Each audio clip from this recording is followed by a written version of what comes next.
Welcome back, everyone, to the Suit Yourself podcast, part of the Finish First Media Network. I'm co-host number 1, Austin, joined tonight by fellow co-host number 2, Brandon. We currently have no lead anchor on this show, as we're both sharing the duties. Welcome back to an exciting week 2. Tonight we're going to recap the games as well as go over the waiver wire and just discuss football in general for this week. I have no question for Brandon tonight as we normally do, so we're just going to jump straight into it. I know I didn't say this in the opening, but we are going to go ahead and go straight to the injuries, which there were a lot of this week. As I pull up the injured list, I would like to apologize again for my hair. It looks like I have a bird nest on top of my head. That's what happens when you don't leave the house. We're just going to go through it very quickly. Again, I'm not going to talk about the prognosis of these injuries as I'm not a doctor, so Google somebody who is pro football doc, somebody like that. They can help you out a little more than I can. But just in case you live under a rock, we have Saquon Barkley. He is out for the season with the torn ACL. Not good, obviously. We'll get to him a little bit more, or the Giants a little bit more about that in the free agency section. At running back, we have Christian McCaffrey. He has a high ankle sprain and is projected to be out 4 to 6 weeks. We'll see how that plays out, especially with the fact that they may be 0-6 or 0-8 when he comes back. So it'll be interesting to see what they do with him on that injury. I would imagine they're not going to rush him back, even though according to his Twitter, he thinks he's going to. So, or Instagram or whatever, whichever one it was. Next, we have Raheem Mostert. He has an MCL sprain. The projected timeline on that is going to be 2 to 4 weeks. Again, these are things that an actual medical professional can help you with more than I can. We also have Tevin Coleman with an injury to the knee. The description is just set for multiple weeks. So that backfield is just slightly ravaged. Next, we have Cam Akers on the Rams. He has injured ribs. Currently, his status is TBD. Kind of the same with the entire Rams backfield. I believe their other primary running back. Fractured finger from Malcolm. Hurt his finger. He is supposed to be back this upcoming Sunday. Do you happen to know if it was his ball-carrying hand or not? A lot of times there's a little concern if it's the with the grip. Yeah. So I don't know if they have to wear. I don't know. The headline I saw was Sean McVay provided an injury update Monday. Running back Malcolm Brown underwent procedure to fix fractured pinky and will be available Sunday against the Bills. Interesting. It's going to be interesting to see if he gets full workload or not. Cam Akers is only viewed as day to day though. That's going to make that really fun, isn't it? Yeah. The next injury we have is for the Denver Broncos. We have Courtland Sutton, who tore his ACL and his MCL. That really sucks to hear, honestly. Not good. He is out for the season. Just keep it going. Wide receiver Paris Campbell for the Colts. He has a PCL and sprained MCL and is out indefinitely. So we'll probably see him again this season, just not anytime soon. Next, we have Brashard Perriman for the Jets. He has a sprained ankle week to week. Jimmy Garoppolo, high ankle sprain week to week as well. Try to move through these. Drew Lock for the Broncos, severe rotator cuff sprain. He is out 2 to 6 weeks. Didn't even know you could sprain the rotator cuff. You could sprain a muscle? Well, the rotator cuff is a series of 3 muscles. You'd sprain a muscle. That's strange to me. Yeah, I was not aware you could sprain that. I don't want to call it a joint, but whatever. I think it's a joint technically. But who knows? I was unaware that you could do that. And so those are that's obviously there was a lot more injuries and more people getting nicked up, but those are going to be the big ones for week 2. Essentially on the offensive end, there were a lot of defensive players as well as that went down this week. But obviously that's going to affect the free agency for this week or the waiver wire, and we will discuss that at the end of the podcast. Thinking about it, you could only sprain muscles. You can't sprain a bone. Well, yeah, but it just gets weird because it's the rotator cuff's the triangle in the back, the scapula. So it's always, I don't know. I get a little confused on that. Yeah, the scapula. That's a clavicle. Yeah, that's the clavicle. This is why we don't get too in depth with injuries. Hey, well, at one point I was the licensed personal trainer, so I would know this. Ooh, one of the few things I did learn. So we're gonna go ahead and move straight into our Week 2 breakdown here, starting with the Thursday Night Football game. Obviously, every other podcast covered this on their Friday show, but we obviously do not have a Friday show because we do not get paid. So we're just going to break that down very quickly. The Bengals did lose this game 17-28, in what was actually a pretty good game. I enjoyed watching it. Oh, wait, no. It was 35-30. I'm not sure what I looked at. I wrote down all the scores. 35 to... Yeah. I was gonna say, I was like, the game was a lot closer than that. What am I? I started reading, and then I'm a little nervous now for the rest of the games. Maybe I'll have you verify the scores before we go. But you had me all confused. How about you go ahead and give us your notes on this one to start? Joe Burrow looked. I think he's getting overrated on this performance. 300 yards and 3 touchdowns is great. Don't get me wrong, but on 61 passing attempts, this would make it seem like this is his ceiling, at least for his rookie year, because I don't expect him to get 61 carries again or anywhere close to that. Joe Mixon. Attempts. Yeah, attempts, excuse me. Okay. Joe Mixon, regardless of poor offensive line play or not, looks terrible still. Like, it very well could not be his fault, but at the same time, it's a weekly thing where he just doesn't perform. Could be his fault, might not be, but he still can't. I would personally blame the offensive line. Either way, I mean, when you draft him and the line essentially, and his line just isn't getting it done. I will push back a little bit on the Joe Burrow. His completion was barely over 50%, so I think that's what I mean though. Like, he threw a billion times at barely over 50%, 5 yards an attempt. Like, the no turnovers was impressive, but that's really about it. Well, I just think that, I agree it's not good, but I would also suggest that, what if he got that up to 75%? I guess. Then his ceiling, like, I'm just saying, it's hard if you were passing at 90% completion, your ceiling would be almost max. I hear people talk about this performance by Joe Burrow a lot, and I haven't heard many people say much about Herbert, who I thought performed better, all things considered. But I was speaking of Joe Mixon, but speaking of underperforming, AJ Green, the fears are kind of coming to life where he was off for 2 years and now all of a sudden he looks 2 years older. He couldn't get much separation, was targeted 13 times for 3 catches and 29 yards. That's not great. See, but I don't think you're being fair to your original. If Burrow was 37 for 61, I would argue that it's more Burrow being inaccurate than AJ Green being bad. I mean, right? It's the thing, but 3 for 13, like, you got to get some of those. Like, Tyler Boyd was able to get 7 for 8. Drew Sample was able to get 7 for 9. CJ Uzama, I can't say his name, was 4 for 6. I mean, it seemed like, I guess AJ Green was a large part, a third of or almost half the incompletions were to AJ Green alone. Well, yeah, I don't know. It would be interesting. I'm not sure what AJ Green's average depth of target was. That might be a little. Yeah, that could be a potential factor in this. He initially on the first play of the game hurt his leg, which had me scared. But then he came back in. Not like him. Yeah, but he came back in, so maybe he could have been playing through like a minor injury or something. I'm not sure. But that being said, John Ross was a no-show again. Tyler Boyd was really nice. I like Tyler Boyd a lot. Mm-hmm. He had a nice bounce-back game. On Cleveland side, obviously the guy's carrying the ball. Great. Baker Mayfield, people are saying, oh, Baker's back. He threw for 200 yards, so I'm not getting too gassed up on that. With that being said, OBJ actually... Bengals do have one of the worst defenses in the NFL. That being said, OBJ actually showed up this week, so that was great too. But I'd say the key takeaway was Cleveland, if they can establish the running game, they're actually a decent team. Mm-hmm. And on the Bengals side, I'd say Tyler Boyd impressed me, but really nobody else really impressed me, if that makes sense. Like, yeah, Joe Burrow, it's like, oh yeah, 303, that's nice. But for how many times you throw the ball, it's like, okay, like, yeah, you did what you're supposed to. As you were mentioning, his yards per attempt with the 5.2 was very underwhelming. Yeah. I'm not overly concerned just because of how bad the team is, essentially. Well, yeah. I'm not concerned about him for like the future, like, oh, Joe Burrow's going to suck. It's just like I see people like picking him up in leagues. It's like, oh, well, yeah. Don't pick up Joe. Unless you're in Dynasty, obviously. Don't pick up Joe Burrow. I fall more in line of I'm impressed with him just overall more than I am not. Yeah. In our primary league, he is owned and Ryan Tannehill isn't. That's okay. Yeah, like that's where I'm getting like, hey, let's pump the brakes a little bit. Yeah, I don't really understand that. Especially, it's not like he's playing. It's not like he did this against the Ravens or the Steelers. No, he did this against a team that gave up like 50 points week 1. Yeah. One of the notes that I have was that Boyd and Green to me are kind of the only plays right now on that team. Even Green's a reach, but I put Uzoma as a potential maybe guy for a flex spot. Yeah. But outside of that, Joe Mixon's averaging he averaged 2.88 yards per carry. Not cutting it.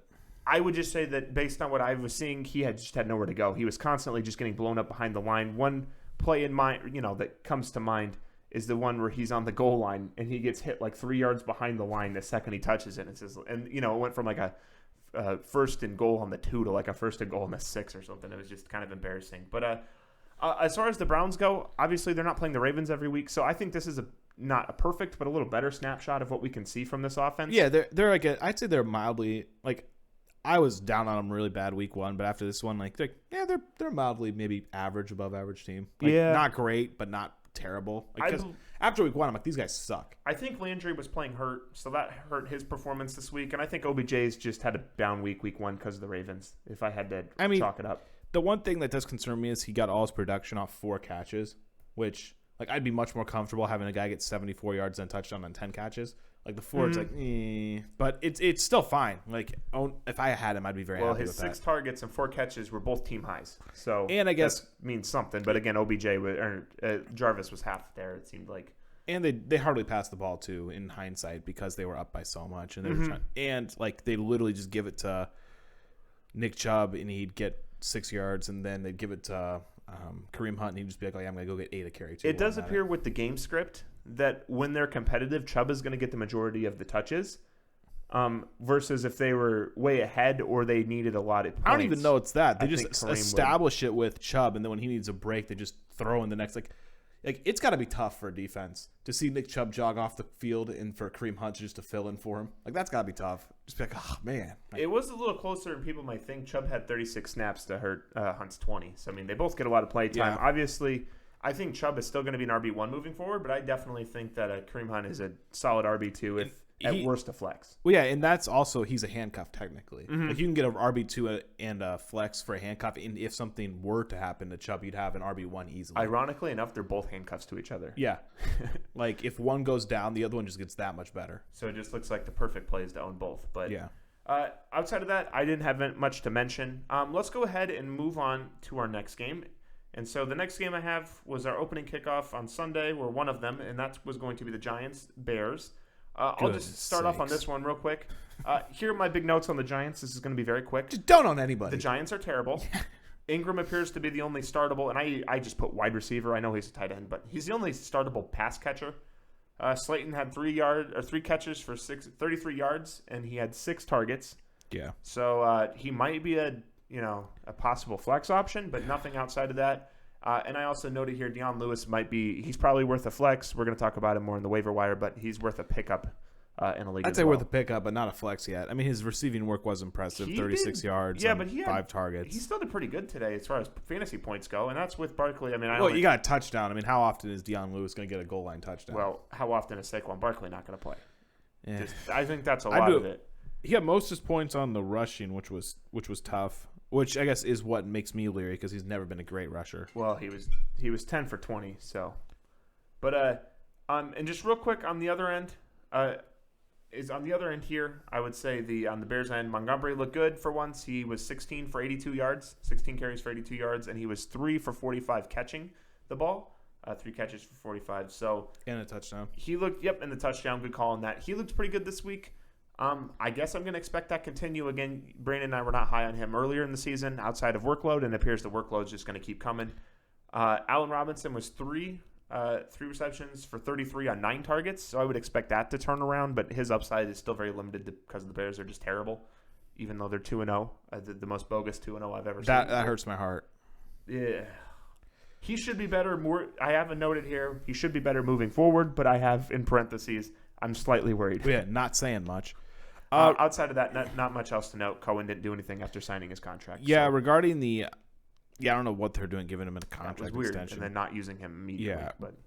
Yeah, but I want nothing to do with the Giants. Maybe Evan Ingram, depending on how desperate I get at the tight end position. Danny Dimes needs to have his nickname changed to Danny Turnover. Had 2 turnovers this week again. I say David Robinson is David Montgomery, excuse me. Okay. Who's David Robinson? He played on the Bulls, didn't he, or something? No, he played on the Spurs. Oh, that's right. David Montgomery. I'd say he's a sell high right now. I think we've seen the best of him because this Giants defense can't stop a nosebleed. They let Benny Snell run all over them last week. Here's the problem with that, though, is every single running back's hurt. So what are you going to get? You can get even more then. You could sell them for even higher. Receivers, though. I'm just saying it's going to be hard to fill a running back spot with non-existent running backs. Or maybe I'd say even he's probably averaging more points than Melvin Gordon. I'd much rather have Melvin Gordon. Yeah, Stuff like that. Whereas I don't see him. The Broncos are 0-2 with a backup quarterback. And he's still getting it though. Sutton's The out. thing is, I don't see this repeating because they gave up like 8 yards of carry to Benny Snell last week. So like this Giants front line is horrible. And then so it's like, okay, so he had an efficient game. It's like, yeah, he's running against nobody. And I think the Bears do have a hard schedule. in week coming one, he played against, I believe it was the Lions, and they can't stop anybody either if Aaron Jones is proof of that. So he's gone against two of, I'd argue, the worst offensive lines and has looked pretty good. Yeah, he plays the Falcons next week and then the Colts after that. My thing is, and they've had to lead these games. Like, so I don't see them winning many more games. So I think that he's going to get less work and he's going to go up against better offensive lines. So he's gone against like two of the worst. So I think that like we've seen his peak production. Granted, he could have games where he has like 2 or 3 touchdowns, which I doubt. So like maybe he'll have games with more points. Like 5.1 yards per carry this week, I think that's an anomaly. But that's just me. I don't like the player, but I would not trade him personally unless the It all offer was so good. It all depends. I just say like try. Like if you can get something good for him, I'd take something good for him. But because I don't think he's that great. But yeah, that's what I have for that team or for that game. Evan Ingram, and then maybe try to get rid of David Montgomery, and that's about it. I got you. Are you worried at all about Allen Robinson? Just short and sweet. Kind of is No. an answer as well. Okay. No, because he's proven time and time again with bogus quarterback play, he can get it done. So this is nothing new. He might have had a couple of lousy games to start, but I remember last year even he started kind of slow. So it'll take a minute, but he's talented enough where I think he should be able to get through this. All right. So the next game we have the Falcons Cowboys. Atlanta lost this game 39-40 with Matt Ryan throwing no interceptions and with them winning the turnover battle by I believe 3 or 4 turnovers in what was the dumbest, most Falcons game of all time. Brandon, did you want to start on this one? Yeah, the Falcons, I heard somebody, I think it was Stephen A. say it, they very well might be the dumbest football team of all time, like just over the past couple of years, and I could see that. That onside kick was egregiously bad. They won the turnover battle, I believe, 4-0, and they were up 15 with 4 minutes left and blew it. It was an absolute joke.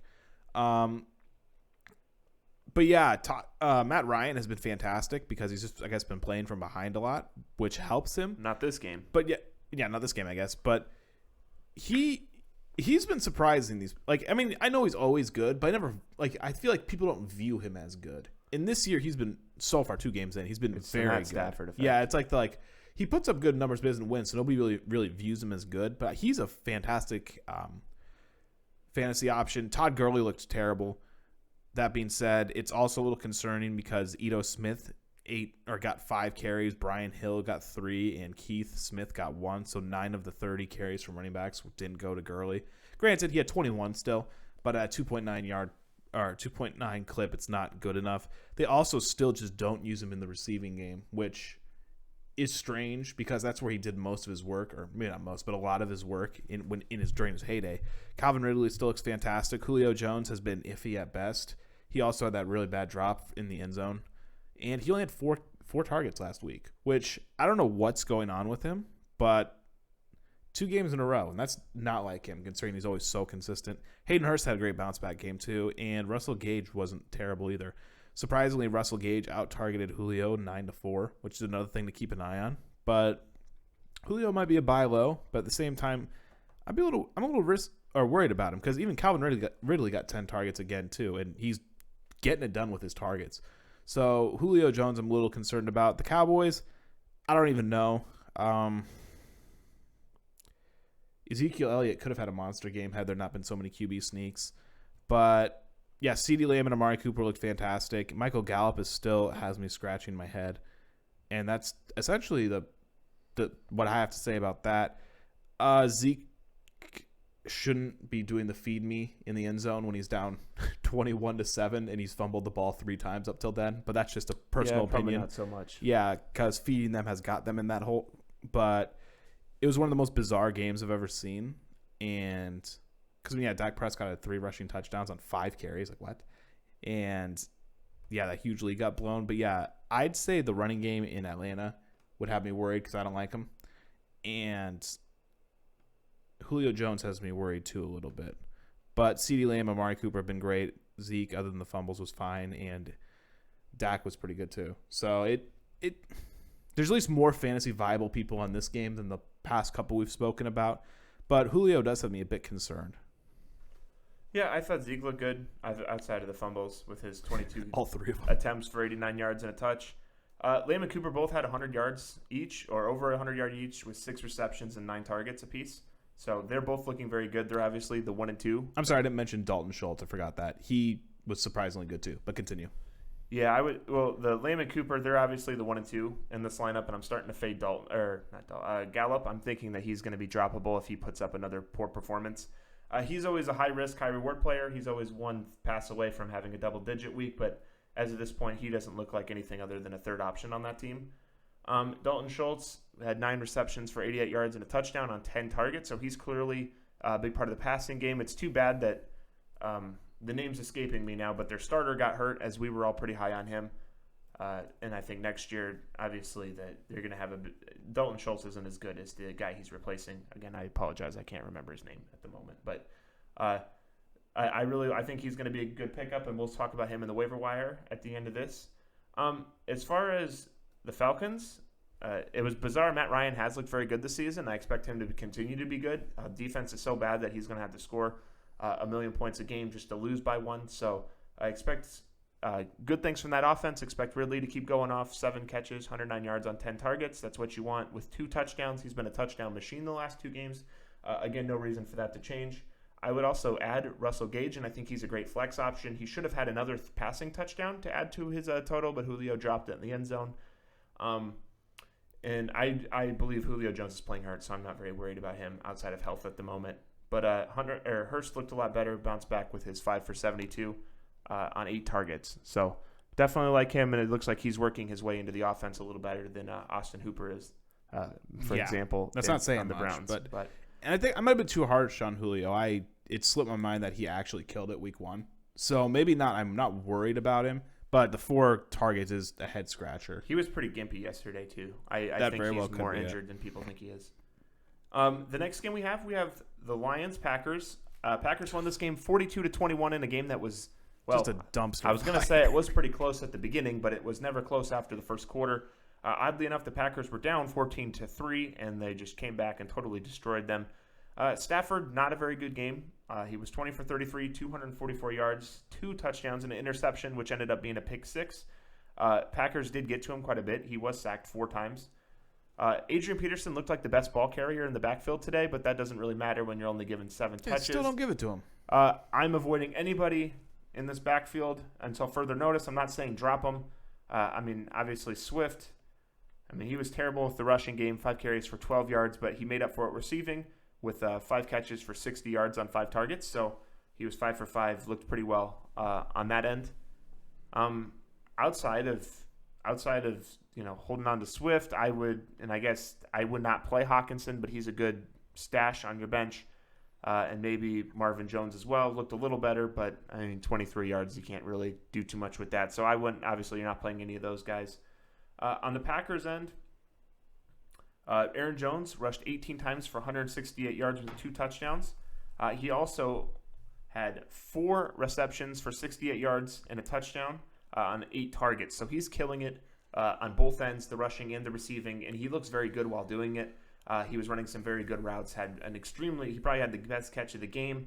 And he just looks unstoppable right now. One of the few running backs that's still healthy, so that's always good. I believe that Devontae Adams was hurt, or at least kind of hurt. And hamstring, yeah. Yeah, that really hurt his performance today. I do believe that Valdez-Scantling is the number 2 option. He's going to be mentioned later on the waiver wire. But I do honestly believe he is a low-end wide receiver 2/flex option on a weekly basis.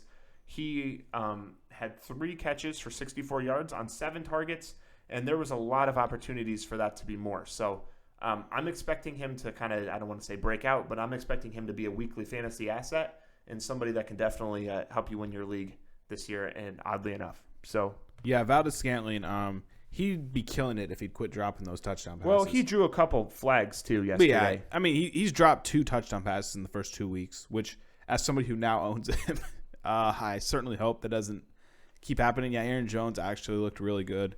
Granted, Why do you say actually? He's always looked really good. Not always. He was good in the receiving game as well, but this Lions defense is an absolute travesty. The Packers offense is very good, don't get me wrong, but this defense is an absolute joke. Matt Patricia needs to do something about that. Like lose his job? Yeah, that'd be addition by subtraction. But Lazard had a strangely quiet game. I honestly viewed Lazard as the better option than Valdez-Scantling for the number 2, but it seems like Valdez-Scantling is the number 2, and with Devonta Adams down, he might even be the number 1. I think the big thing is that Aaron Rodgers likes to bomb it to him. Yeah. And he's accurate enough, and Scantling seems to get enough separation enough that I think that he's just a much better play, even if he gets less targets or less receptions, because his targets have such a higher chance of being bigger versus an Allen Lazard target. But Rodgers looks good still. I mean, 240 and 2 isn't incredible, but he only threw the ball 30 times and he got it done. So no interceptions. Yeah, I mean, it was essentially a mirror, almost an exact replica of Matthew Stafford's game, except Stafford had the pick. But talking about the Lions, their running game is atrocious. For whatever reason, they have one guy who's good at running the ball, and they don't give him the ball. Just avoid. Yeah, I mean, Kerryon Johnson had 8 carries to his 7 and 9 less yards. And for some reason, give Kerryon Johnson the goal line work, which he's statistically been terrible at throughout his career. But whatever. DeAndre Swift can't really get it done on the ground, but in the air he's fine. So, I mean, that makes him kind of an asset. Somebody who I'm not sure on still is a guy who was really hyped about him before the season is TJ Hockenson, just because he's been targeted 9 times this season, and he's caught 9 balls. And he's got over 50 yards in both games and a touchdown in week 1.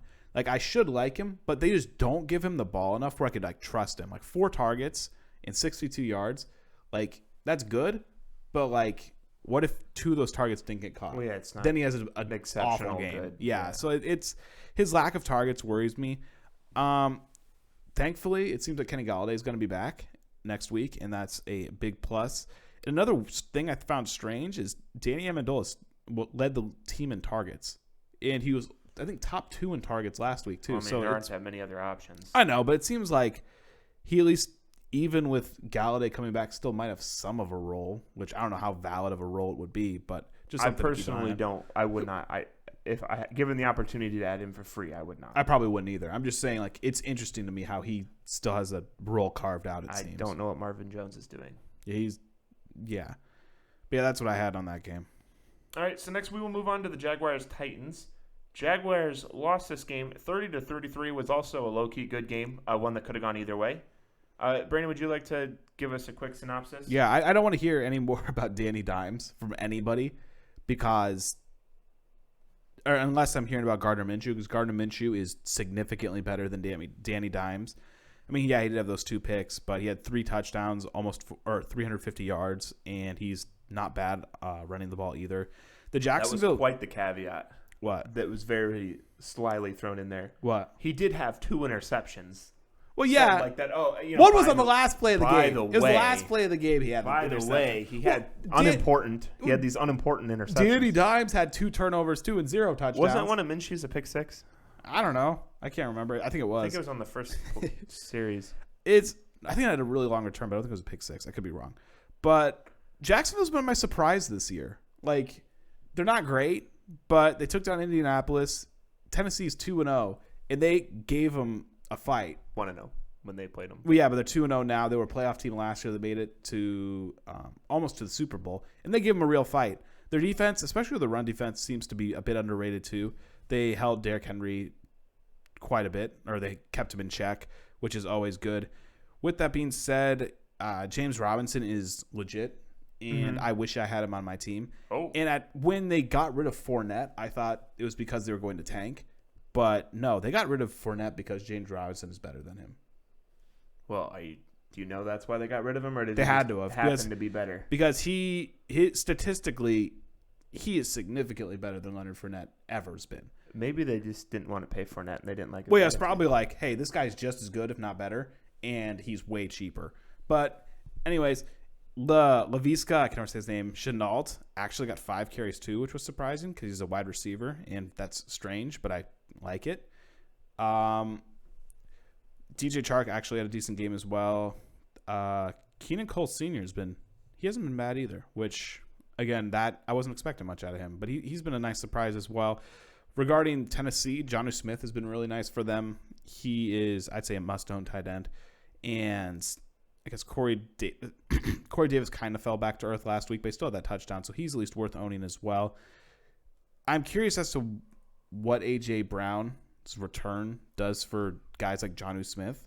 I don't think, since he's a deep ball and like a big play guy, it should affect Jonnu Smith much. Well, he's also tight end. No, I know, but like targets-wise.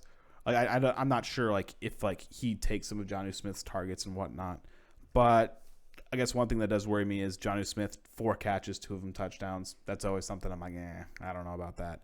But yeah, the Titans surprisingly, and Ryan Tannehill, I loved him last year, but I didn't think he'd be able to replicate it, and he's replicating it just fine. So he's a very, very underrated. It's the Jags defense, but yes. Well, yeah, he's a very underrated fantasy quarterback this year, and I mean, even Minshew technically. But yeah, both these teams have a lot of underrated players who could get it done and aren't really big names. Like nobody really fears Jonnu Smith, but he's been making you fear him.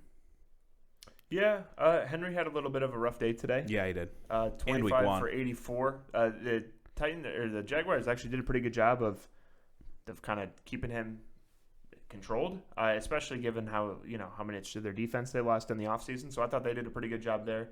Jonnu Smith looks really good. Like you had said, he was the 4 for 84, 2 touchdowns. He's definitely worth adding if he's not picked up in your league. I would expect good things out of him moving forward. Probably not 2 touchdowns a week, but you get the point. Adam Humphries had 5 for 48, 1 touchdown on 6 targets. I don't trust Adam Humphries. I don't really trust that too much, so I wouldn't overreact to that. And then, like you mentioned with Davis, 3 for 36 and a touchdown on 5 targets. So he cooled down a little bit, worth owning, but I don't think he's any more than a flex and probably or even like a bye week replacement. A scary flex at this point. As far as the Jaguars go, as you mentioned, Robinson had a nice day today. He even had 3 receptions on 6 targets, so that's a big deal in addition to his 100-plus yards on the ground. I'm worried about all the wide receiving options I have here. Nobody had more than 84 yards, and they're all like decent, pretty concerning. Like they're all good enough, but none of them are like a clear-cut guy. Well, I think they even might be. It's just hard when Minshew's your quarterback, and it's hard when the other guys are competent. Where like on the Packers, Devontae Adams can do that because he's the obvious best guy. Where, I don't. If you told me, I think their second and third options are way better than the Packers' second and third, which means their targets get a little more evenly distributed. But Shark only had 4 targets, which is concerning. Did the best with what he got, but yeah, it is concerning. Yeah, as you had mentioned, I do think the Keelan Cole is worth an ad. He was one of my higher priority ads this week, as that's 2 consecutive weeks in a row with a touchdown. So I do like him quite a bit as well. And the deep ones too. Eifert even had a nice day today. He had 6 targets, so that was pretty big. That I believe he led 3rd on the team, and also got in the end zone. So nice bounce back week for him. I don't know. I don't necessarily think that means too much moving forward, but that's just something to watch. As when he was healthy in Cincinnati all those years, he was actually good, but that was never. So take that with a grain of salt, I suppose. The next game we're going to move on to are the terrible Vikings versus the Colts. They're absolutely atrocious. Apparently the Vikings are looking to get a top pick this year. They just look awful. Cousins looks terrible. I don't know what is going on with him. 11 for 26, 113 yards, and 3 picks. Yeah, it was not his day. Absolutely I want to use profanity here and just ask a what the blank question, but what is going on with him? That is just embarrassing. He's getting paid a ton. The coach just got re-signed on a contract, so I don't know what the Vikings are doing here, but they're absolutely falling apart. I don't even think the Colts are that good, so to score only 11 on them is really embarrassing. I believe the Vikings did lose, Harrison Smith? For the rest of it was somebody on their defense, a linebacker, for the rest of the year. Not that it matters. Very good. They got beat by 17. Well, no, I'm saying they lost a key defensive guy, like a Pro Bowler, on a defense that's already how'd that work out for him week 1? No, I'm saying it's getting it's not going to make a difference. Somehow going to get worse. It's not going to make a difference. No, I'm just saying it's somehow going to get worse. Dalvin Cook only getting 14 carries, 63 yards and a touch, so he didn't really get too much going on the ground. As far as the receiving options, Thielen is still the only guy I really care about. He still was able to get 8 targets, but only caught 3 passes. So he's probably the only guy worth owning right now, but I'm nervous. I feel like you shouldn't be, but I just kind of am. he had a pretty good week 1, if I remember correctly. He's getting the targets. He's the clear-cut one. But if they're just going to be this bad, I don't know what to say about that. You'd think when you're getting blown out, that means you're going to pass the ball a billion times, and they're still just like, we're like they ran 40. I'm trying to do the math in my head. 44 plays. That's nothing. The Indianapolis rushed the ball 40 times to their 44 total plays. Like it's embarrassing. Yeah, and then on the flip side, Jonathan Taylor, he had the clear backfield lead today. Not that anybody was really questioning it, but Hines had kept it kind of clear. Yeah, if you picked up Nyheim Hines in free agency and played him, then I pity you. Because last week, it actually looked like he would have been a good option. And this week, they're just like, no. I think he's going to be a good option. I think it kind of just depends on the games a little bit. He was essentially invisible. Taylor had the 26 touches for 101 yards and a touchdown, which obviously that's great for him. Jordan Wilkins is not that bad of a handcuff, and he looked pretty good in the limited action he saw. He was, his third year in the league, second or third year in the league now. He's a guy that a lot of experts think if he was on a different team, he'd actually get some decent playing time. So he's a guy that I'm going to mention as a deep flex potential ad later on here.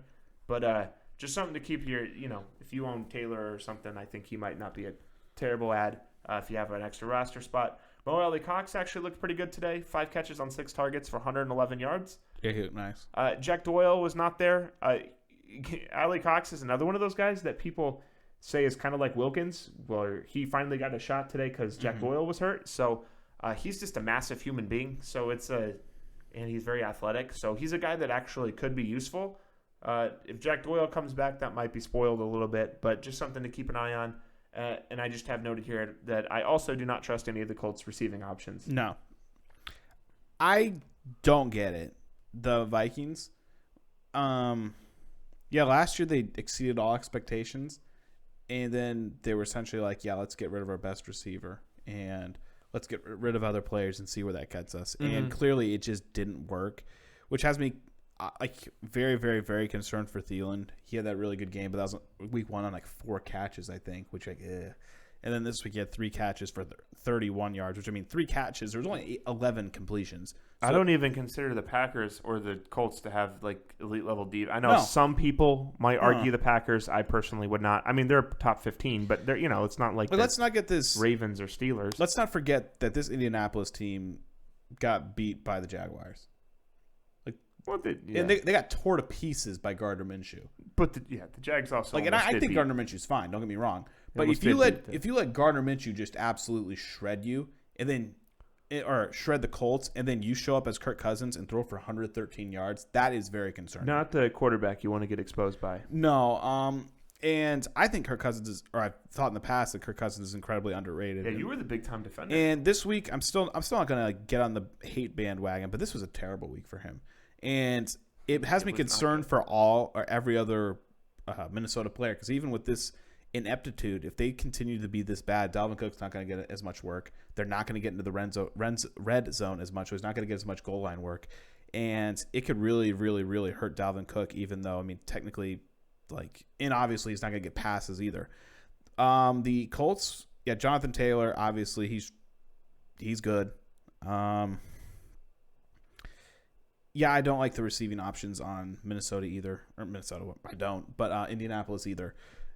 T.Y. Hilton, was he hurt? I can't. No, he was kind of dinged up. 28 yards. It's just this is the weirdest stat I've seen all week. He had 3 catches for 28 yards with a long of 28.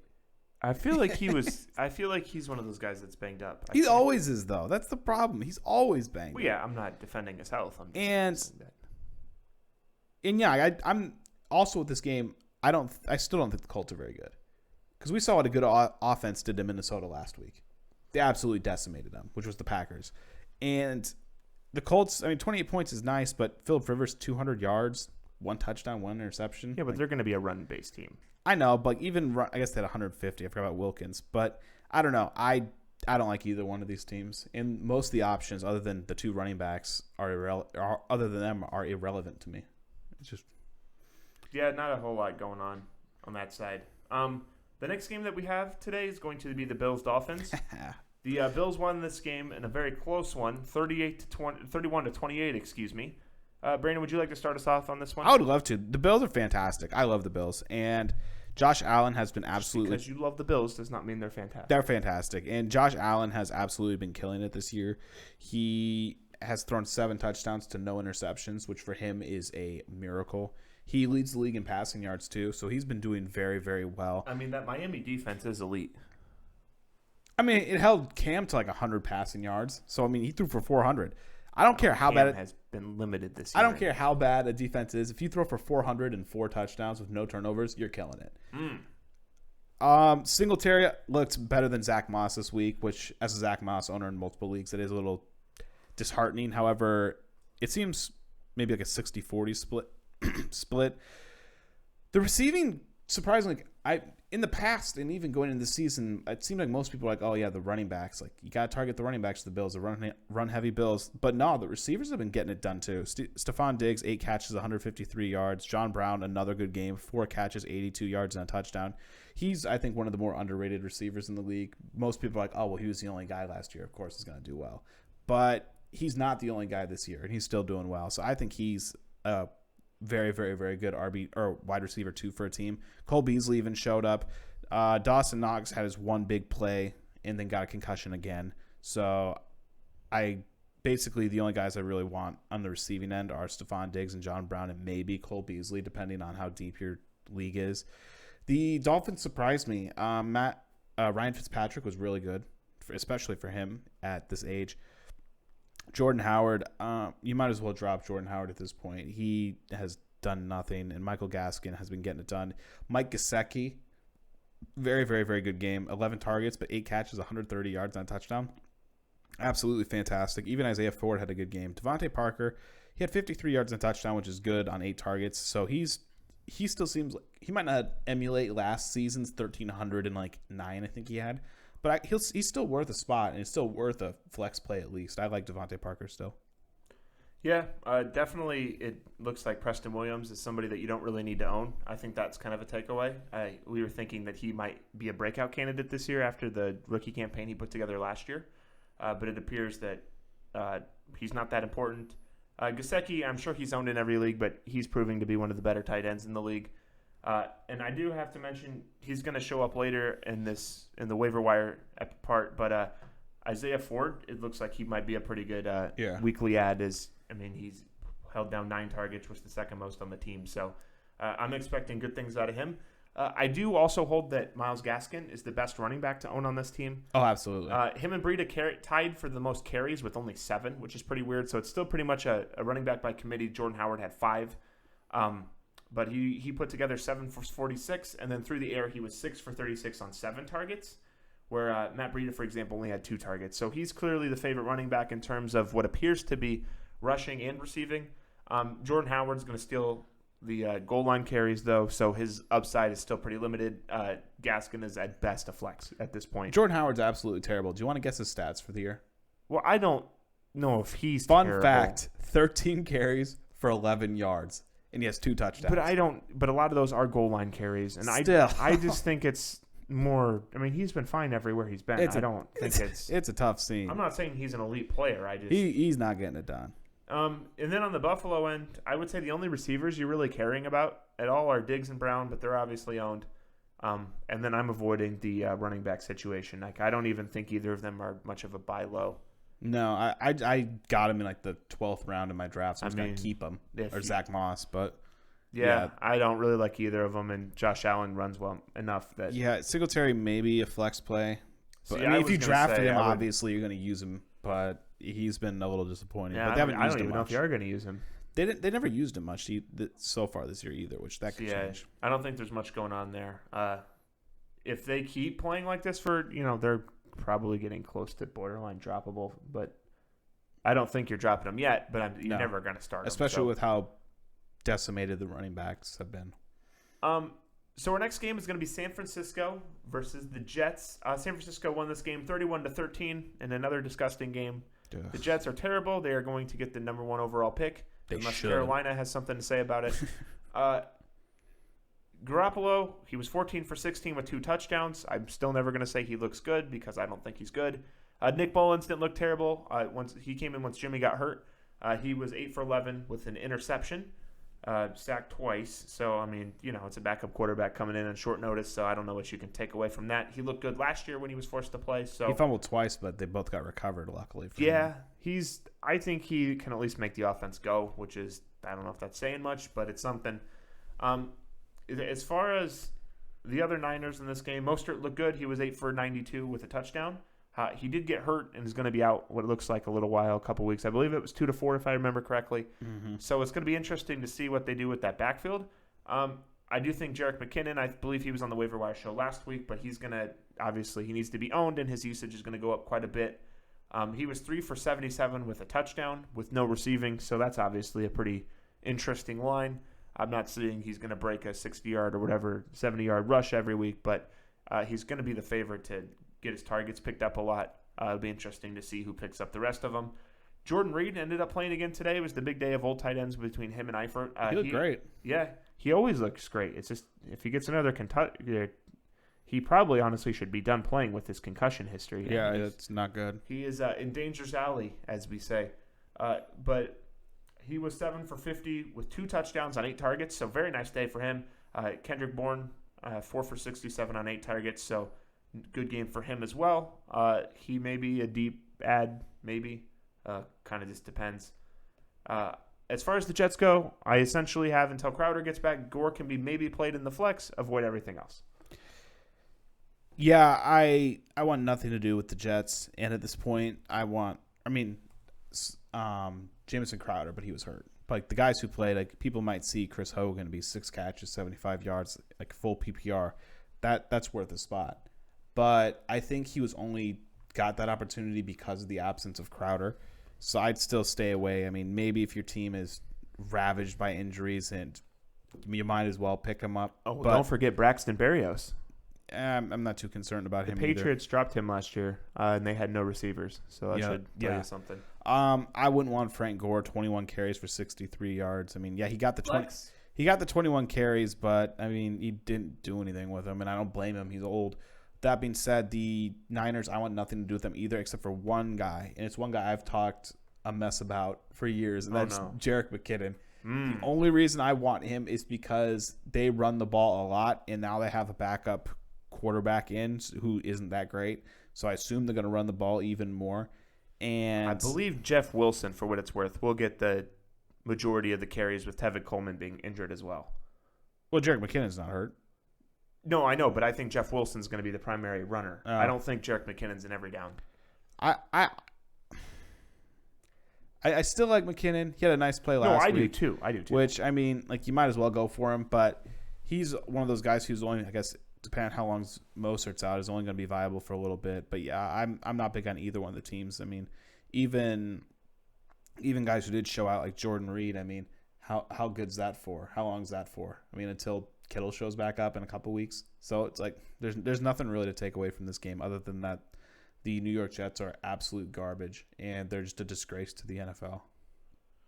All right, and so next we're gonna pick up the speed a little bit here. We have quite a few more games to get through.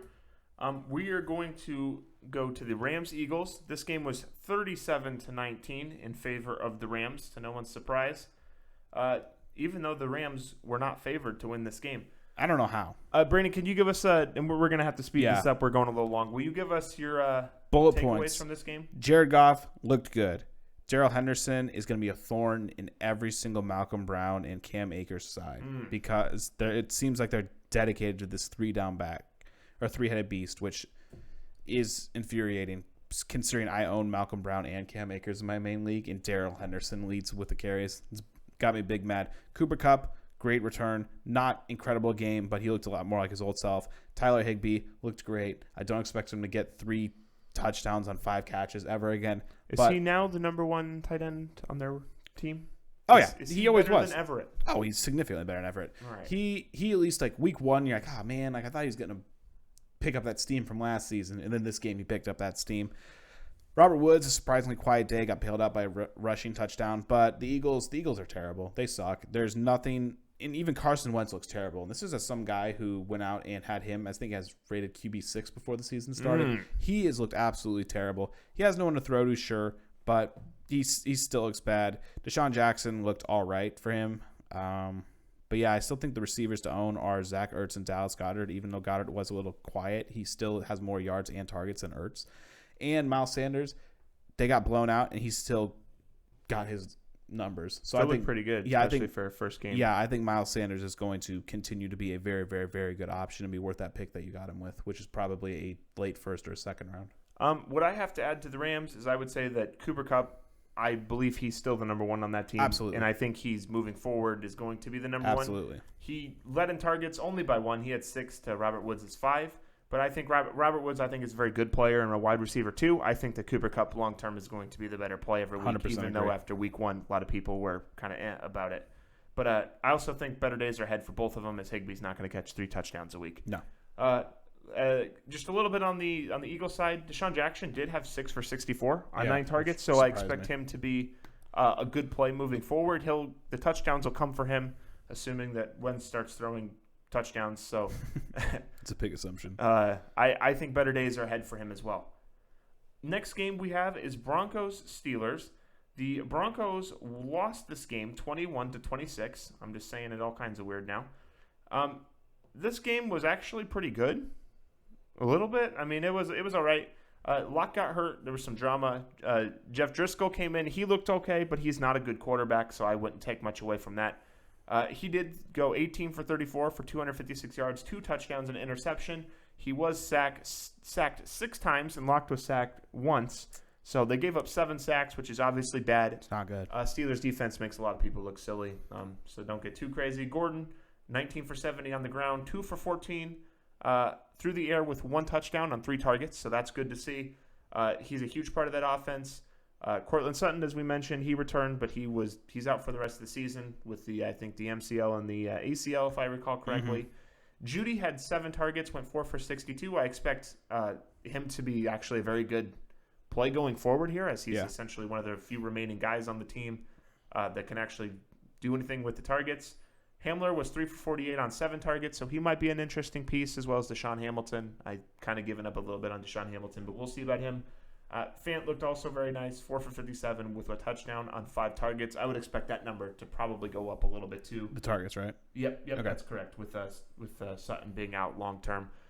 James Conner with the surprise comeback. I thought he was going to be out, but apparently he played. He went 16 for 106 with 1 touchdown and 2 receptions for 15 yards. They apparently thought he was healthy enough to put him majorly to work. So to go out and get 7 yards of carry. Other things we learned, Deontay Johnson might be the number 1 receiver on this team. Yeah. He went 8 for 92 with a touchdown on 13 targets, that's a lot. I believe that's the most we've read this week so far for targets.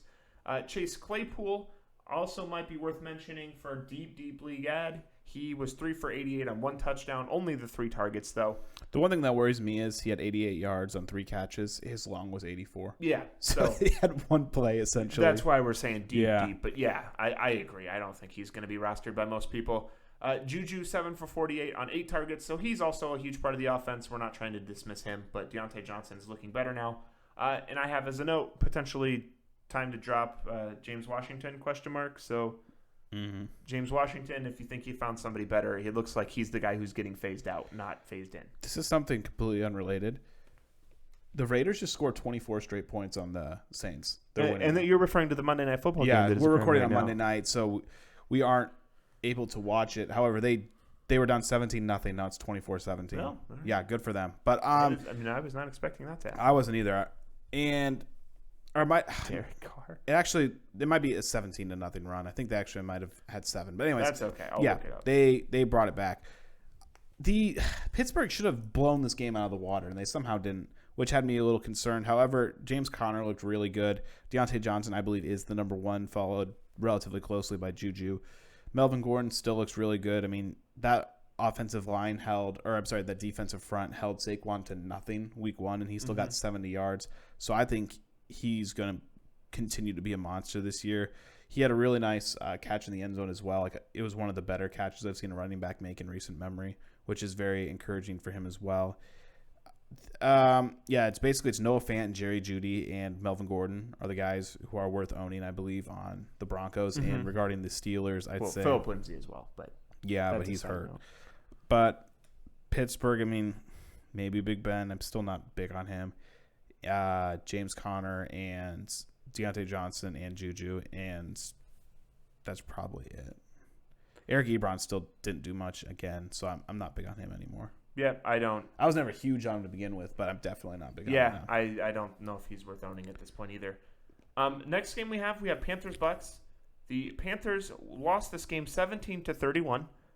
Brandon, how about you give us your quick reaction to this? Teddy Bridgewater sucks. Not the second half in that garbage time. Yeah, Christian McCaffrey, owners such as myself are depressed. DJ Moore and Robbie Anderson are really the only two guys to own. Obviously, Christian McCaffrey. Can I ask you a question on the running situation? Yeah. How much fab are you going to put on Mike Davis? I'm not going to put anything on Mike Davis because I don't have any fab because I spent it all. Assuming you have 100. I don't know, man, because Mike Davis, I don't think he's very good. I thought he looked very good on the Bears, personally. And he's no Christian McCaffrey. Well, no. So not even close. But if you're only going to get three to 4 weeks potentially out of him, I mean, I honestly don't even know if I'd want him. Maybe as a flex somewhere. This week he had 8 targets. He was 8 for 74 in the receiving game.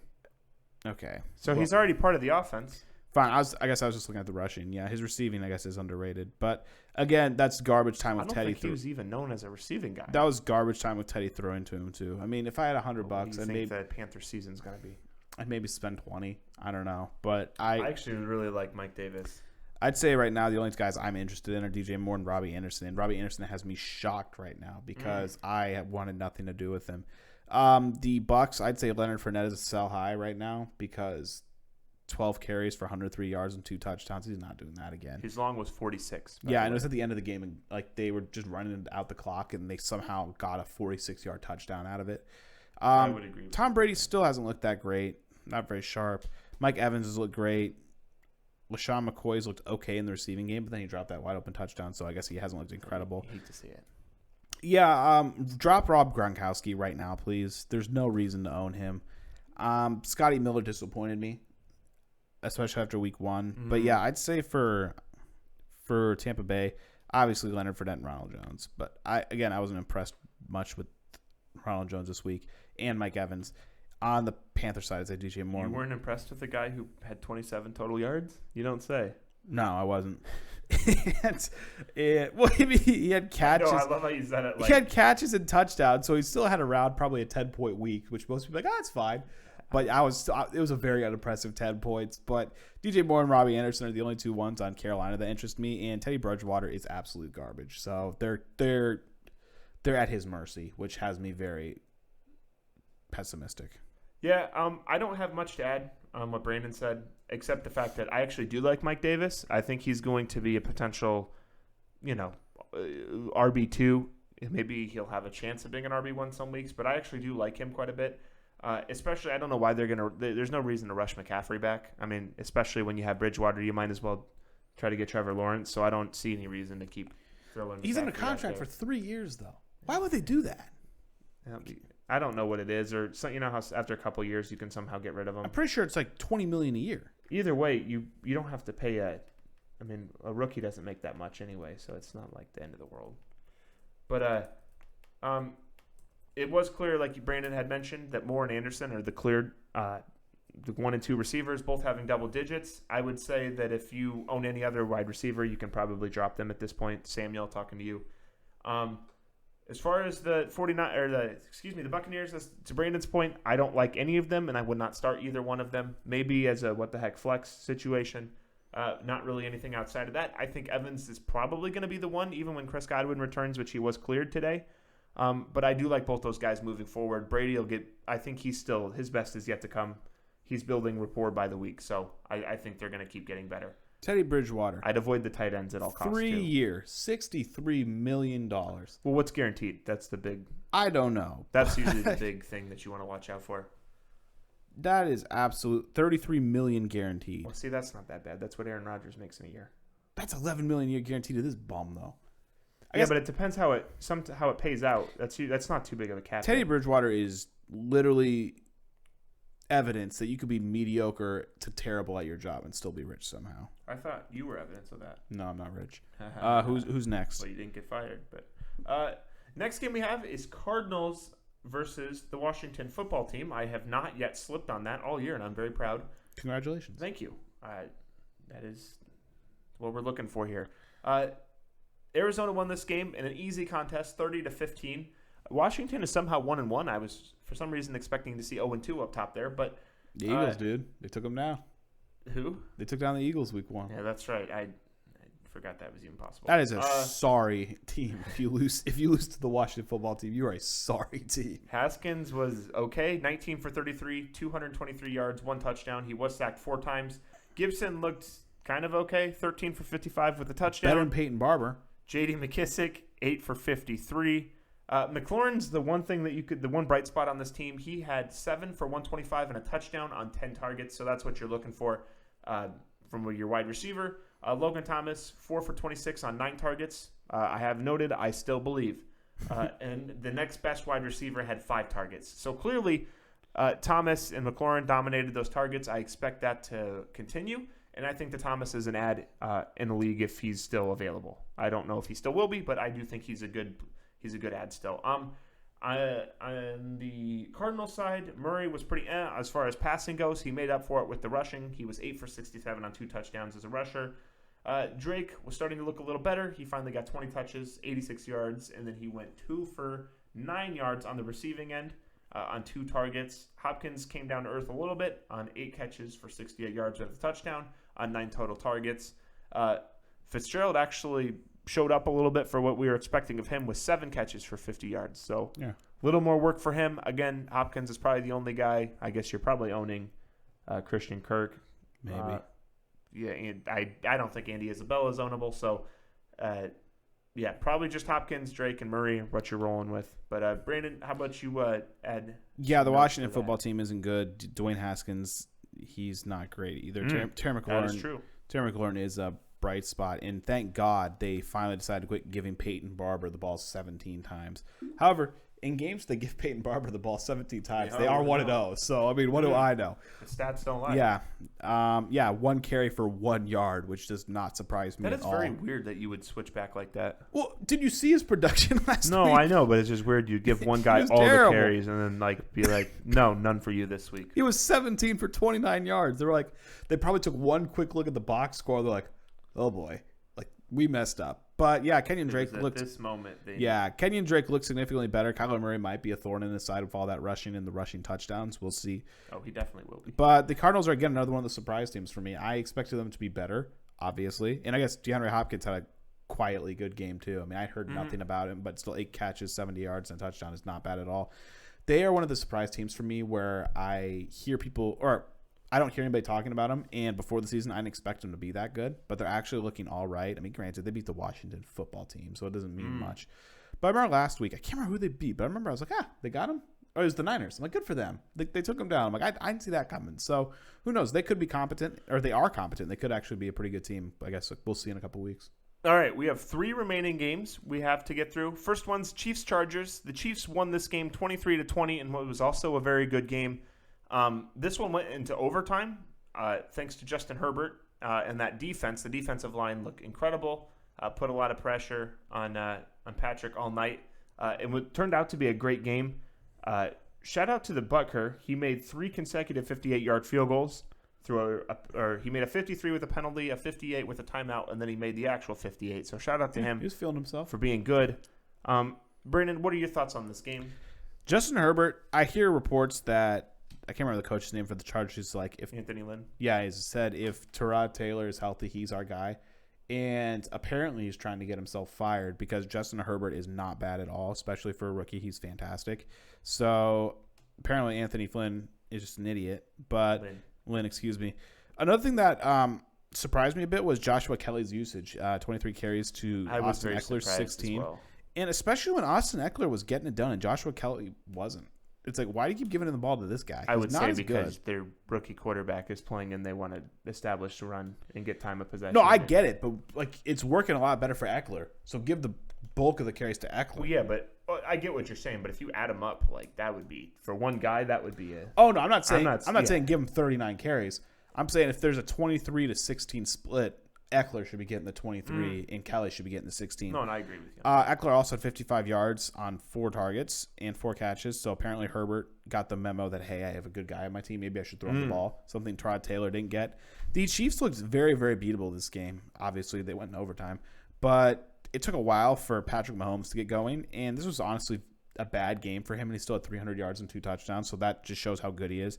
He was also good as a runner. Clyde Edwards-Helaire, he struggled a bit, but he also didn't get much work, so he couldn't really get moving. He was an underrated, he was a good receiver this week, which is something we didn't see week 1. So even he's showing us too how high his floor is. 6 catches for 32 yards in full PPR. That's 9.2 points plus 3.8. I mean, he had almost 15 points with no touchdowns and 10 carries. So he's one of those guys where regardless of if they're winning, losing, or whatever, he's still going to get his. So I found that very encouraging. And obviously, Travis Kelce and them as well. Tyreek Hill, but those were the main points I got from it. Just a couple notes on the Chiefs side. Kelce still looks good. Led the team with 14 targets. Yeah, Hill's still double digits with 11 targets. He went 5 for 99 with a touchdown. He's going to usually get a long one every week, especially with Mahomes back there. I did want to make note that Mahomes was so pressured all day. He had a ton of throwaways. In the box score, it's only going to say 1 sack. But if you took away throwaways, he was probably sacked over close to 10 times. He was getting hit so much. Like I was worried. We're going to a Chiefs game soon, and I was worried I wasn't going to be able to see him. Bosa was shaking hands with him every play. So a little worried about the Chiefs, offensive line, but the defensive line is so good on the Chargers that it might just end up being a wash on this one. Watkins did only get 1 reception. I think that was a big note for me after his annual Week 1 explosion. He did get injured, and we're not trying to make light of the concussion, but I don't know what happens to him outside of Week 1, but he does not look like he's going to be a significant piece of the offense, and by significant, I mean somebody you're playing every week. As Brandon said, Herbert looked good. It is interesting to see the split between Eckler and Kelly. If Herbert, which he should, remains the starter, I am interested to see how those how the running work looks if Kelly's going to keep getting that kind of usage. I'd imagine they're not going to want Herbert to throw that much, so I'd imagine that they're going to do a lot of running. After what I saw, they might as well have him throw a bunch because he was absolutely killing it. Yeah, but it does help when you have a run game that's moving the sticks too. But Hunter Henry looked good, 6 for 83 on 8 targets. Keenan Allen also had a good bounce back I didn't mention, but yeah. Yep, 7 for 96 on 10 targets. So if nothing else, at least those guys are going to be kept afloat by either quarterback. Yeah. So that's something to make note of. The one guy that was hurt is Mike Williams might be hurt a little bit without Tyrod throwing him the ball as his skill set might match up a little bit more to what Tyrod does. But which is nothing. At least Allen and Henry are, and I think he might end up being okay because Herbert looked like he was willing to throw a lot of deep balls. So it might be something that just was a Week 1 deal. The next game we have is going to be Ravens-Texans. Ravens won this game 33-16. Once again, proving what everybody knows, that the Texans are not that good and they need to stop going to the playoffs and losing in the first round. Really not much to say. It was a very weird game. Jackson only had 1 touchdown. Gus Edwards had 10. He led the team with 10 rushes for 73 yards with a 22-yard long rush. He was kind of getting the garbage work at the end, so that's why he got so many touches, but he was very good with it. Mark Ingram, 9 for 55 with a touchdown, with a 30-yard touchdown run in there. He was also 2 for 22 with 3 targets in the receiving game. So his usage, again, is baffling. And then if you go down again, J.K. he was 2 for 48 with a 44-yard. What in the world? Every running back on that team had a long over 20 yards, so I don't know what is going on there. I was also surprised Dobbins got only 2 carries. The receivers, the best receiver on their team had 6, which was Hollywood Brown, 4 for 52 on 6 targets. Boykin had 4 for 38 on 5 targets, and Andrews was 1 for 29 on 3. So this was just an all-around weird disaster game for that. I mean, disaster in terms of fantasy for that offense. I don't know what to take away from it, but I would say that that's more of an anomaly than anything. On the Houston side, Watson not looking that great. 25 for 36 for 275, 1 touchdown, 1 interception. He was sacked 4 times. So once again, the offensive line not coming through for Deshaun Watson. Cooks was 5 for 95 on 8 targets. I was impressed with that. Essentially his first game since he was the decoy last week. I'm expecting him probably to be the number 1 receiver on that team as I projected before the season started. Cobb was okay, 5 for 69 on 6 targets, and Fuller was injured after getting, I believe, 1 target or something. Yeah, 1 carry and got hurt. I know that we went through that kind of quick.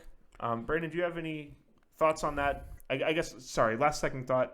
As we mentioned, I think Fuller is just an overrated player in general. Yeah. And I think Cooks is the best player on that team. The Ravens annoy the hell out of me because they shut down David Johnson. It doesn't matter. Like, their defense gets no recognition. And their defense is the only reason this works. They win by 17 points with 200 yards from their quarterback. Like, Lamar Jackson has the easiest job as a quarterback in the NFL. He just has to show up and not suck. And they are good. They built the offense really well for him because the running game is so good, his team runs for 230 yards and at 6.1 yards per carry. You might say, well, Lamar Jackson did the running. He had 16 carries for 54 yards, 3.4. He was clearly the worst runner. But the defense had 2 touchdowns. And I hear nobody talk about it. And everyone's like, oh, Lamar Jackson's so good. No, this guy's got I would call it the Giannis effect. Yeah, he's got a fantastic defense, a fantastic rushing attack, himself included. And, yeah, I don't know. I just don't like the Ravens. They're good, and I like them fantasy-wise. I just don't like them as a person. I personally don't like them. The team as a person? No, Mark Andrews thankfully came down to earth. He had 29 yards, and guess what? He catch 7 touchdowns. He only had 3 targets. Yeah, I know. But, this just shows how dangerous the Ravens are, though, because Lamar Jackson, he didn't play bad, but he didn't play good. He's one of those guys that he can either win the week himself or he just has to play decent enough and everybody else will win it for him. That's why they're so dangerous. If you were to tell me a starting quarterback threw for 200 yards and 1 touchdown and ended with 33 points, I would be like, yeah, right. And he somehow did it. But that just shows how bad the Texans are, too. Deshaun Watson, I'm looking at it right now. He was hit 13 times this week, Their offensive line is so bad. He hit 13 times. He was sacked only 4. So, he's just getting clocked after he threw the ball. Patrick Mahomes deal. 1 touchdown, 1 interception. David Johnson got completely neutralized, which shows how much better the defense is on the Ravens than it is on the Chiefs. But, yeah, Brandon Cooks is really, I guess maybe Randall Cobb. Those 2 are really the only bright spots on that team. Don't tell me you're going to start liking Brandon Cooks now. Oh, he's found success everywhere he goes. I was kind of on an island with him. His ceiling just so low. It's like okay, whoa. He'll get 1,000 yards and maybe 6 touchdowns. That's fine, but you're not excited about it. The last game that we're going to review tonight is Patriots Seahawks. That's a good one. Patriots, what was that? That was a good one. It was. Patriots lost this game 30-35. Brandon, did you want to go ahead and start? Yeah, as I said before the season, Cam just has to show up and play relatively well, and the Patriots are going to be fine. And this game was just more proof of that. They won game 1. And it was very close. It came down to Cam Newton getting stopped on the 3-yard line on 4th down. And I think the Seattle team is very, very good. So they're able to go toe-to-toe with a very, very good team. Mm-hmm. And they easily could have won it. And I think they're probably one of, if not the best 1-1 teams in the league. You could argue they should have won it. Yeah. They were on the 3-yard line with 1 play left. So, yeah, I think the record, it's only 2 games, but the record's going to be deceiving. People are going to see 1-1 and be like, oh, they're okay. But if Bears are 2-0, these guys are significantly better than a lot of the 2-0 I don't think there's this person alive, including Bears fans, who thinks the Bears are good. Who knows? Let's see here. I'll start on the Patriots, I guess. Cam Newton threw for almost 400 yards. That has to be a career high, and if not, it's got to be really close. 1 interception, 1 touchdown. Not a bad day at all. He also had 2 rushing touchdowns again, which last week I said he's not going to be doing that every week, but it's looking like he might. Sony Michel is still terrible and should be dropped in every league. Just as a side note, he did have 11 rushing attempts, 47 yards as well. Yeah, he's definitely running. Yeah, I'm looking at the stats now. He had 46 yards or 47 rushing yards. The running backs themselves had 20. So he literally did all the work on the team. Julian Edelman looked fantastic. Again, he's just so underrated. What he's doing and I'm literally just punching air for picking AJ Green before him because the whole season I had him rated higher in the rankings and everything. I'm like, I want Julian Edelman. He's going to be so underrated. And for whatever reason, I thought, I'm like, yeah, you know what? I can get AJ Green this round and swoop back next round, and I can get Julian Edelman. And somebody beat me to him. I'm like, what are you doing, guy? And Julian Edelman is going to be a very good receiver this year, bar an injury. and he's going to be fantastic. Moving on to the Seahawks, they are very, very good as well. Russell Wilson obviously has been killing it. 5 touchdowns, 1 interception. And the interception was on a tip ball. Yeah, it's worth noting. Yeah, and he has 11 incompletions through 2 games, and he has 9 touchdowns. That's how good he is. He had 5 touchdowns and 21 throws. I'm completions. I'm aware. He is absolutely massacring. And Chris Carson looks really good too. He's been doing very well in the receiving game as well. Tyler Lockett looks fine. DK Metcalf looks fine. Basically, any receiver on that team who gets the start, I guess maybe not. I guess Lockett and Metcalf for sure, but they're all at least an option. Because if you're going to throw 5 touchdowns, chances are some nobody's going to get it. At least one of them. The one thing that made me a little sad was Greg Olsen, 0 catches, which I was like, maybe we'll see the resurgence of Greg Olsen, and it's not looking like it. But yeah, the Seahawks are legit. Touchdown last week. No, I know. Like after last week, I was like, oh, you know what? Maybe we're gonna see a resurgence, and then he had 0 this week. So Less than 30 throws. We're chalking it up. But yeah, he threw the ball 28 times, and I believe he ended with something around close to 40 fantasy points. It's absurd how good he is, and. Oh, yeah, Russ is on a different level. Yeah, and Chris Carson is incredibly underrated, too. So, I think Russell Wilson's probably the most underrated quarterback in the league because he's arguably the best or the second best, if not the best quarterback in the league. Mm-hmm. And he never gets the respect for it. So, and he's playing like it now more than ever. Yeah, I don't have too much more to add outside of it does look like Cam is – you need a couple weeks to decide if, people are legit or not. I think Cam is legit. Oh, yeah. As somebody who drafted him at a very reasonable spot in our draft, I'm very happy to see his play. It's weird getting good production out of a quarterback that you take outside of the first 3 picks. So he's been a very surprising play. I'm done with any running back on the Patriots. I guess maybe James White. That's not fair. We only have 1 game on him. He didn't play last night due to very, very, very unfortunate circumstances. Mm-hmm. Edelman looks incredible. Keep playing him. Damiere Byrd might be a deep league ad. He went 6. He was 6 or 72 on 9 targets.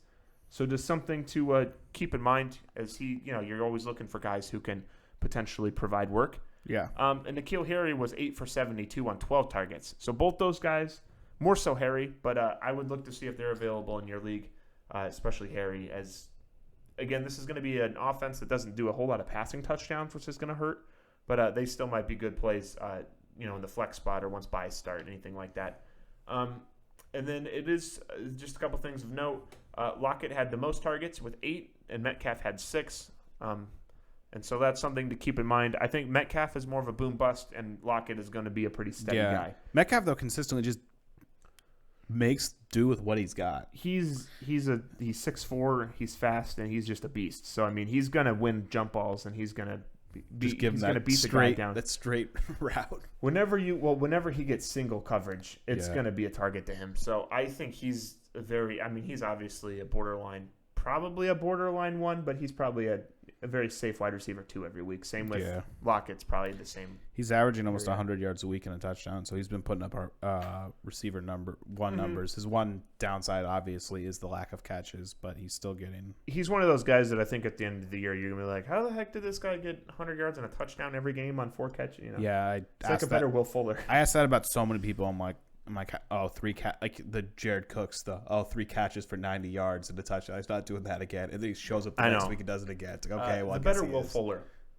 And that's going to wrap up our reviews of the Week 2 games. We will review the Monday night game this Wednesday, I believe, when we go ahead and do our next podcast, which is going to be the preview episode. Very quickly, since we're at essentially an hour and 20 minutes. How do we keep doing this? We keep doing it. I'm going to go over some waiver wire options. I'm going to give you a bunch of flyer guys that may or may not be available in your league, as well as I've ranked my top 5 waiver wire ads. Hit them up with those bullet points. As alluded to before, number 1 for the rank. These are my ranked ads. Ooh. I like Mike Davis as the number 1. I'm going to spend significant fab on him. Brandon, don't tell the rest of the league that, but I'm pretty sure everybody else will be doing the same. And everybody will be listening to this podcast too. My number 2, this is borderline, but I have Keelan Cole as my number 2. He's been nice. Yeah, the first week 1, 5 for 47 and a touchdown. Week 2, 6 for 58 and a touchdown. So I think he's pretty solid and significant role in this offense. And so I think he's going to be a good play going forward. My number 3 is Marquez Valdez-Scantling.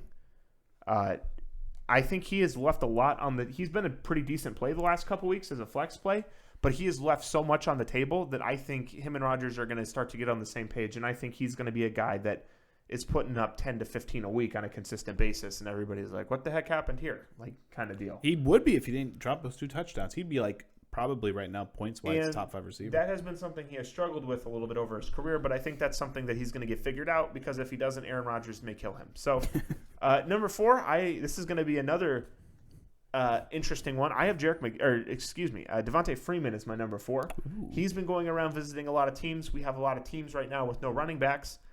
And so I think he's an interesting ad. I've heard the Niners. I heard he visited the Giants. And so I think he's going to be on a team soon. And obviously, I think he's a lot better than the current options that teams have. And so he's going to be getting a lot of work right away and potentially be a very good play. Maybe even one of those guys that helps win you your league. Ooh. Potentially. Again, he also could sign nowhere or get 5 touches a game. Who knows? But Jerick McKinnon is my number 5. I think he's going to get a very much increased role with the Niners. Again, we mention this every week, but you don't keep a guy for 2 years and pay him and restructure him to have him do nothing. He obviously has a clear role in this offense, and I think that they're going to use him to the best of his ability as Kyle Shanahan seems to get the most out of everybody. So I like him. My first honorable mention is going to be Russell Gage. He's put together 2 very nice weeks in a row. I think the Falcons are going to keep spreading the ball out all over the place consistently. And so I'm expecting Russell Gage to also be a big contributor moving forward for the rest of the year in that offense as the number 3. And I'm just going to go through guys who are probably the next couple are guys I would add, and then I'm going to go through deep ads. Corey Davis. These are in no specific order. I like Corey Davis a lot. I guess maybe not a lot, but I think he's a good potential flex option. Moving forward, I think this game was a little bit of something where I think this week was a little bit of a regression point, but I think he'll move in a better direction going forward. Next, I have Mo Alley Cox. I think if you're in need of a tight end, you can do a lot worse than him. I think it depends too when Jack Doyle is back, but I think he has the potential to be very good as a tight end for you. Probably a better tight end option is going to be Dalton Schultz, as we mentioned earlier for the Cowboys. Right now, Blake Jarwin is the name I was forgetting at the beginning. That's it, yeah. Blake Jarwin would be a very good tight end this year if he didn't get hurt, but Dalton Schultz is still going to be okay in that spot. There's going to be a lot of passing to go around, so I like Dalton Schultz. Deion Lewis and Wayne Gallman are 2 potential ads if the Giants do not sign an additional running back. Yeah. Specifically, Deion Lewis, I like him more than Gallman, but just no, those guys are going to be big fab guys this week. I'm just not as high as most people on them. Isaiah Ford, I believe on the Dolphins. He had 7 for 76 this week, 2 for 13 in week 1, which isn't overly great, but I think he's only getting better. And as we mentioned, I think he's surpassing the role of who am I forgetting? Preston Williams. There we go. And then Chase Claypool, 3 for 88 and a touchdown on the Steelers. Was it? I forgot to write down some additional notes that I normally do. I believe he was the guy that had the big, on the Steelers, I was correct. Again, he's kind of an iffy play, but if you're looking for a big boomer bust guy, he might be a good option. He's in the deep flex consideration, as well as Jordan Wilkins, Golden Tate, Adam Humphries, Bourne, and Demir Bird. So, Kendrick Bourne, and Demir Bird. So, those are some very deep league ads. Should they be available, and should your team have an extra spot to burn if you had to put 3 guys on IR this week? Anything like that. And so those are going to wrap up my waiver wire ads for this week. Brandon, do you have any final notes? No, I don't. All right. And very, very, very, very quickly, where can the people find us? You know what? I'll keep it quick for you guys this week. That would be just much appreciated. Just go to finishfirstmedia.com. Just do it. Go to finishfirstmedia.com. It's the mecca of fantasy sports, and find great podcast videos and content. If you're on YouTube, give us a like first off. And second, click that subscribe button. Or if you're not on YouTube, look up Suit Yourself Pod on YouTube. You can also find the podcast on Spotify and on Apple Podcasts at Suit Yourself Podcast. That's all I got. Anything else you got to add before we head off? Incredible. I actually have nothing else. We do have another podcast coming this Wednesday evening. Probably have it up on Wednesday night, so look out for that. It'll be the preview for week 3. I'm very excited we even have a week 3, but it's going to be a preview of that. Outside of that, everybody stay safe. Have a good day, morning or evening. We'll talk to you later.